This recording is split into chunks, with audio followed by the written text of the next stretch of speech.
Songlines can be visualised as pathways or corridors of knowledge that link the natural features of the land. They actually map the route of the ancestral beings who created the land.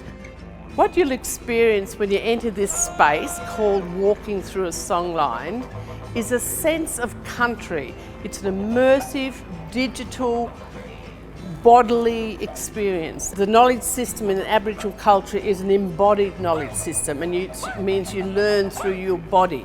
You learn through walking through country, as you will when you walk through and sit down and turn around in this experience. You use your body.